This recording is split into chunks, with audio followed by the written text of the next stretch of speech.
ছাত্র আন্দোলন স্বতঃস্ফূর্তভাবে গড়ে উঠেছে সারা বাংলাদেশে, সেটা দমনের প্রস্তুতি এবং পরিকল্পনা নিচ্ছে। আমরা বলতে চাই যে আমাদের আন্দোলনটি যৌক্তিক, ন্যায়সঙ্গত এবং শান্তিপূর্ণভাবে আমরা চালিয়ে যাচ্ছিলাম। সরকারের উচিত ছিল প্রথম থেকেই শিক্ষার্থীদের সাথে আলোচনার পরিস্থিতি তৈরি করা এবং দৃশ্যমান পদক্ষেপের মাধ্যমে এই গোটা সমস্যার সংকট নিরসন করা, কিন্তু সরকার সেটি না করে এখন আন্দোলনকে আইন শৃঙ্খলা বাহিনী এবং বিশ্ববিদ্যালয় প্রশাসন 250-টিরও বেশি ডিজাইন অপশন নিয়ে ওয়ালটন স্মার্ট ফ্রিজ, বোঝে আপনার প্রয়োজন। সরকার দলীয় ছাত্র সংগঠন এবং নানান শক্তির মাধ্যমে এই আন্দোলনকে দমনের একটি পরিকল্পনা এবং প্রস্তুতি গ্রহণ করছে।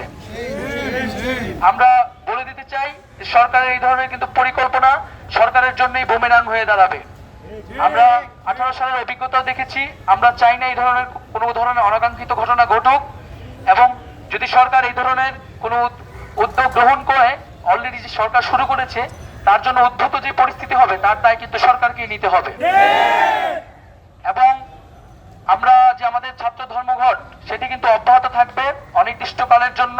আমাদের দাবি পূরণ না হওয়া পর্যন্ত আমরা ক্লাস বা পরীক্ষায় বসছি না।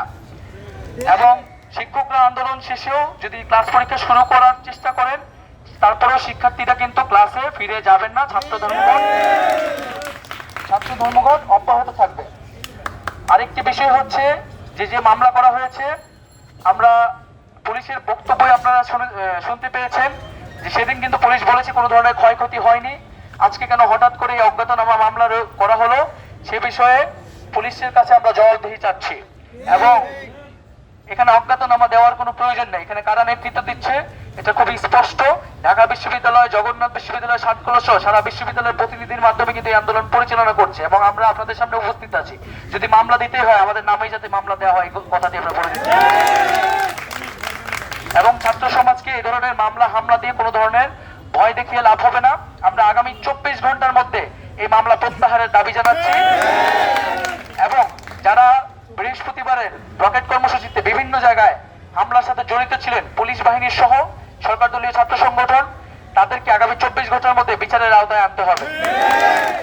এবং আমরা উদ্বেগ প্রকাশ করছি, আমরা দেশের নাগরিক সমাজ, জনগণ এবং আন্তর্জাতিক মানবাধিকার সংগঠনের দৃষ্টি আকর্ষণ করছি যে এখানে শিক্ষার্থীদের আন্দোলনকে দমনের পরিকল্পনা করা হচ্ছে। শিক্ষার্থীদের গণতান্ত্রিক অধিকার, মানবাধিকার সংকটের মুখে পড়তে পারে।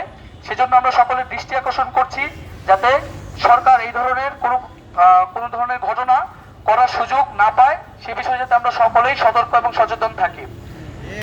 এবং আমরা বলতে চাই যে আমাদের যে আন্দোলন, সেই আন্দোলন চলবে। আমাদের কর্মসূচিতে হয়তো ভিন্নতা আসবে, কিন্তু আমরা কিন্তু মাঠে আমাদের রাজপথে আমাদের উপস্থিতি জানান দিব। এবং যদি আমাদের দাবি আদায় না হয়, আমরা বৃহত্তর গণ আন্দোলনের প্রস্তুতি নিচ্ছি। জনগণকে সাথে নিয়ে, সমাজের সকল শ্রেণী পেশার মানুষ, স্কুল কলেজের শিক্ষার্থী সহ সকলকে সাথে নিয়ে কিন্তু আমরা আন্দোলনে নামতে বাধ্য হব।